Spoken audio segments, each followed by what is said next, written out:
අපි හැමෝටම ජීවිතේදී විවිධ සිහින තියෙනවනේ.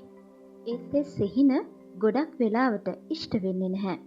හැබැයි මම ඔයාලට කිව්වොත් ඔයාගේ ඕනම සිහිනයක් ඇත්ත කරගන්න පුළුවන් ක්‍රමයක් තියෙනවා කියලා. ඔයාලා විශ්වාස කරනවද?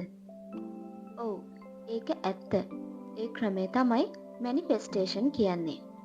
ලෝකේ ගොඩක් අය මේක භාවිතා කරලා තමන්ගේ සිහින ඉෂ්ට කරගෙන තියෙනවා. කෙනෙක්ට ඕන වෙන්න පුළුවන් හොඳ රස්සාවක්. තව කෙනෙක්ට ඕන වෙන්න පුළුවන් තමන්ගෙම බිස්නස් එකක් පටන් ගන්න. තව කෙනෙක්ට ඕන වෙන්න පුළුවන් ලස්සන ගෙයක් හරි සුඛෝපභෝගී කාර් එකක් හරි.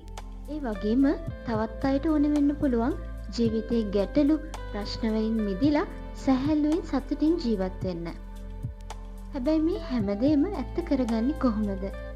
අද මේ වීඩියෝ එකේදී අපි ඒ ගැන කතා කරමු. මේක අන්තිම වෙනකම් බලන්න. මේ වීඩියෝ එක ඔයාගේ හීන හැබෑ කරගන්න උදව්වක් වෙයි. පළවෙනි පියවර තමයි ඔයාට අවශ්‍ය දේ මොකක්ද කියලා හරියටම තීරණය කරගන්න.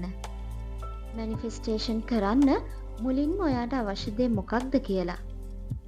එක කාර් එකක් නම් ඒ කාර් එකේ බ්‍රෑන්ඩ් එක මොකක්ද?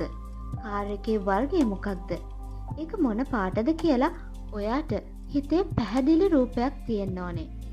උදාහරණයකට ඔයාට V8 එකක් ඕන නම් ඒක හරියටම හිතට ගන්න. ඒ වගේම ඔයාට ගෙයක් ඕන නම් ඒකේ කාමර කීයක් තියෙනවද? තට්ටු කීයක් තියෙනවද? ගෙවත්තක් තියෙනවා නම් ඒක මොන වගේද කියලා හිතන්න. ඔයාගේ ඕනෑකම පැහැදිලි තරමට ඒක ලබා ගන්න ලේසි වෙනවා. දෙවෙනි පියවර ඔයාට අවශ්‍ය දේ මොකක්ද කියලා ලියන්න.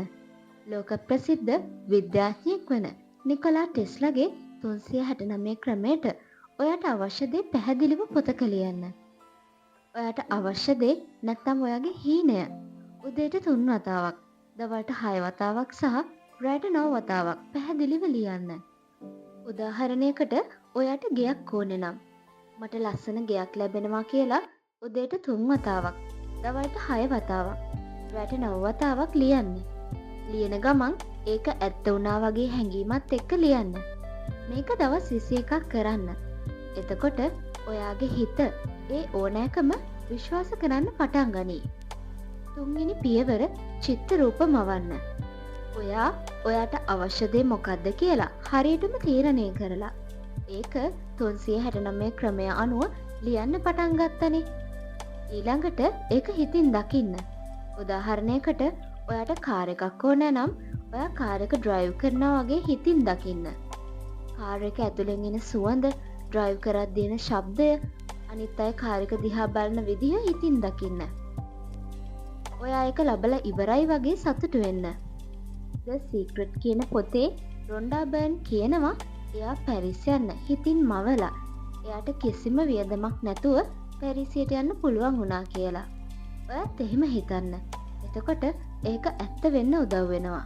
හතරවෙනි පියවර තමයි ධනාත්මක වචන කියන එක. ඔයාගේ හිතේ තියෙන බාධක ඉවත් කරන්න. ඇෆර්මේෂන් කරන්න ඕනේ. උදාහරණයකට මම සෞඛ්‍ය සම්පන්නයි කියලා හයියෙන් 3 වතාවක්, මැද හඬින් 3 වතාවක්, හිතෙන් හෝ රහසින් 3 වතාවක් කියන්න. මේක හැමදාම කරන්න. එතකොට ඔයාගේ හිත ඒක විශ්වාස කරනවා. පස්වෙනි පියවර තමයි ක්‍රියාත්මක වීම. හිතින් දැකලා පොත්වල ලියලා ඔයා නිකන් බලාගෙන හිටියට ඔයාගේ සිහින ඇත්තක් වෙන්නේ නැහැ. ඔයා ඒ වෙනුවෙන් මහන්සි වෙලා වැඩ කරන්න ඕනේ. මැනිෆෙස්ටේෂන් කරන ගමන් ඔයා සිහින වෙනුවෙන් වැඩ කරනකොට ඒ සිහින ඉක්මනින්ම සැබෑ වෙනවා. උදාහරණයකට ලොතරැයි ජයග්‍රහණයක් ඕනේ නම් ටිකට් එකක් ගන්න ඕනේනේ. ඉතින් ඔයාගේ ඕනෑකමට උදව් වෙන පියවර ගන්න. ඔයාගේ සිහින සැබෑ වෙන්න කල් ගත වෙන්න පුළුවන්. ඒත් ඉවසන්න. ධනාත්මකව ඉන්න. විශ්වය ඔයාට උදව් කරනවා. ඔයාගේ සිහින ඇත්ත වෙන්න ළඟයි. මේ වීඩියෝ එක ගැන ඔයාට මොකද හිතෙන්නේ? කමෙන්ට් එකකින් කියන්න. ඊළඟ වීඩියෝ එකෙන් හමු වෙමු.